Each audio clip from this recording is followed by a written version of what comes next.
De nouvelles restrictions sanitaires se mettent en place cette semaine dans plusieurs pays européens. Manifestations de colère ce week-end, notamment en Belgique et au Danemark. Face au regain de l'épidémie de Covid-19, le gouvernement italien renforce son pass sanitaire. Les personnes uniquement testées ne pourront plus se rendre dans les restaurants, les cinémas ou encore les musées. L'ancienne dirigeante birmane, évincée par l'armée en février dernier, a écopé d'une première peine de prison. Elle est poursuivie pour de multiples chefs d'accusation. Les secours toujours à l'œuvre en Indonésie après l'impressionnante éruption du volcan Semeru. Au moins 15 personnes ont perdu la vie. Les autorités parlent de dizaines de blessés. Cette semaine, plusieurs pays européens imposent de nouvelles mesures anti-Covid, allant du confinement des personnes non vaccinées aux restrictions de déplacement. Exemple, en Irlande où Dublin oblige désormais tous les voyageurs à présenter un test négatif pour pouvoir entrer dans le pays avant de devoir en refaire un autre une fois sur le sol irlandais. Une mesure sanitaire accompagnée de bien d'autres. Du mardi 7 décembre au 9 janvier, par exemple, les discothèques irlandaises devront fermer et la distanciation sociale sera rétablie dans les pubs, restaurants et hôtels, avec service en salle uniquement et 6 personnes maximum à table. En Suisse, le gouvernement a finalement fait volte-face. Il envisageait la mise en quarantaine de tous les voyageurs arrivant par les airs. Puis il a décidé d'imposer des tests de dépistage supplémentaires. Jusqu'au 24 janvier, le pass sanitaire et le port du masque seront aussi obligatoires dans un plus grand nombre de situations et de lieux. Au Royaume-Uni, à partir de demain mardi, test négatif aussi, obligatoire pour toute personne entrant dans le pays. Elles devront également passer un test PCR avant la fin de leur deuxième journée sur le sol britannique et devront s'auto-isoler au moins jusqu'à ce que leurs résultats négatifs reviennent. Mais tout le monde n'est pas d'accord avec ces restrictions sanitaires. Dimanche, des centaines de personnes ont manifesté dans les rues de Copenhague après les dernières annonces. Le gouvernement a réintroduit le port du masque obligatoire dans certains lieux et dans les transports publics et propose la vaccination aux enfants âgés de 5 à 11 ans.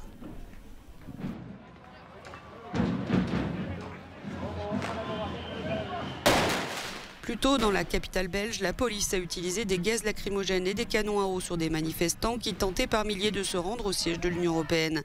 La Belgique a annoncé vendredi la fermeture des écoles maternelles et primaires pour les congés de Noël, avec une semaine d'avance pour contrer la reprise épidémique. Elle a également imposé le port du masque en classe aux enfants à partir de 6 ans. Les discothèques ont été fermées et la population est incitée à limiter au maximum ses contacts et activités en intérieur. C'est aujourd'hui qu'entre en vigueur le Super Green Pass italien. De quoi s'agit-il? D'une version renforcée du pass sanitaire existant. Alors que le pass actuel permettait aux personnes vaccinées, disposant d'un test négatif ou guéries du Covid-19 d'avoir accès aux restaurants, cinémas, salles de sport ou encore aux musées, le nouveau pass exclut à présent de ces lieux les personnes uniquement testées.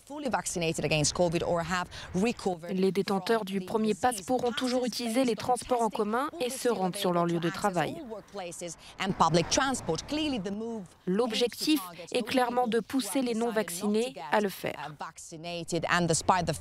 Bien que le gouvernement affirme que la situation est sous contrôle, le nombre d'infections au Covid-19 a progressivement augmenté dans le pays. Alors que plusieurs membres de l'Union européenne réfléchissent à la possibilité de rendre obligatoire la vaccination, nous avons demandé aux Italiens ce qu'ils en pensaient.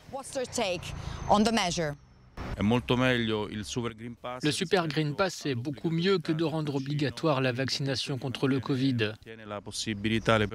Ça donne une certaine liberté aux gens de choisir comment ils veulent vivre leur vie.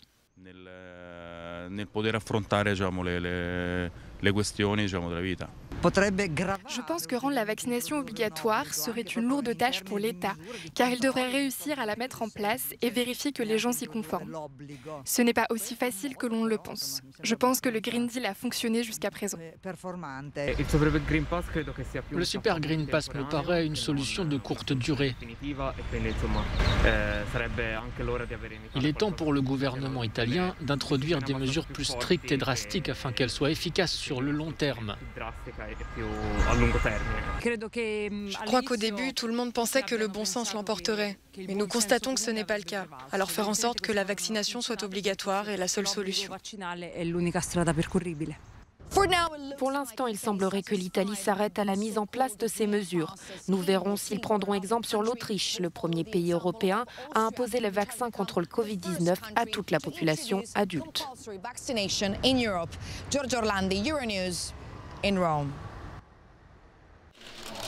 Une nouvelle condamnation à la prison pour Aung San Suu Kyi. L'ex-dirigeante de la Birmanie a été condamnée à 4 ans de prison pour incitation au trouble public et violation des règles sanitaires liées au Covid-19.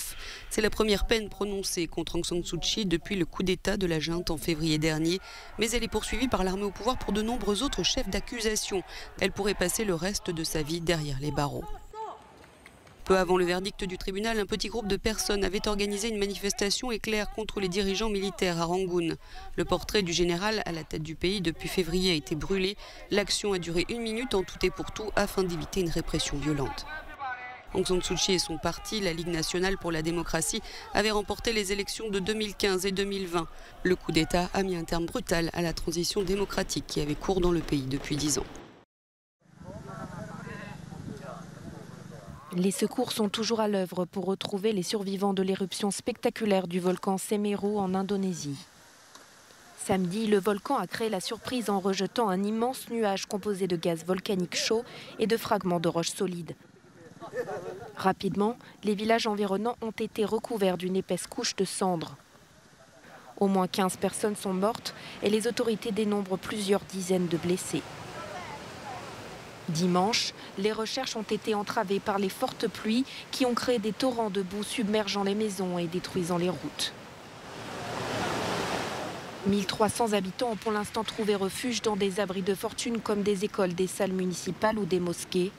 Le mont Semeru était déjà entré en éruption cette année mais n'avait alors fait aucune victime.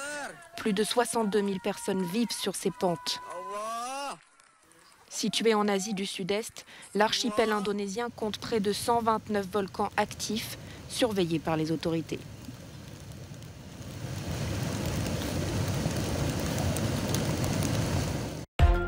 Adama Barrow déclaré vainqueur de la présidentielle en Gambie. Le président sortant a été réélu avec 53% des voix devant son principal rival, Ousseynou Darboe, qui a recueilli 27,7% des suffrages.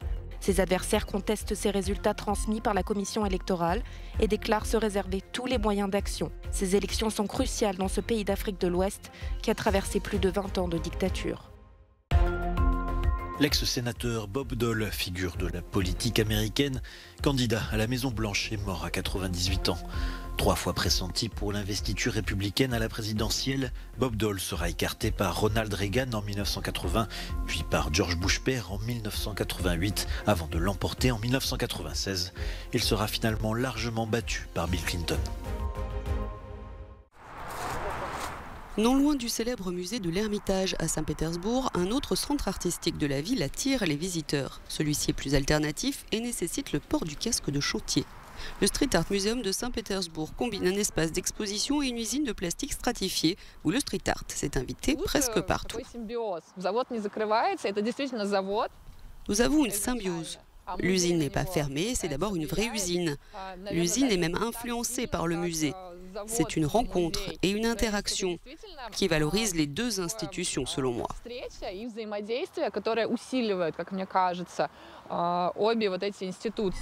Le musée a été fondé en 2012. L'un des ateliers abandonnés de l'usine a d'abord été colonisé par des graffeurs à l'occasion d'une fête. Aujourd'hui, la collection permanente comprend plus de 60 œuvres d'artistes contemporains à découvrir dans le cadre d'une excursion dans l'enceinte de l'usine. Ouvriers et visiteurs apprécient. J'ai été très surpris de voir que 2 types d'activités étaient montrés ici, l'art et l'ingénierie. Et que des personnes de différents domaines puissent s'unir ainsi pour créer quelque chose d'intéressant, à la fois pour les personnes ayant un esprit technique et un esprit créatif. C'est très étonnant pour moi. Étonnant et enrichissant, une combinaison parfaite dans le monde de l'art.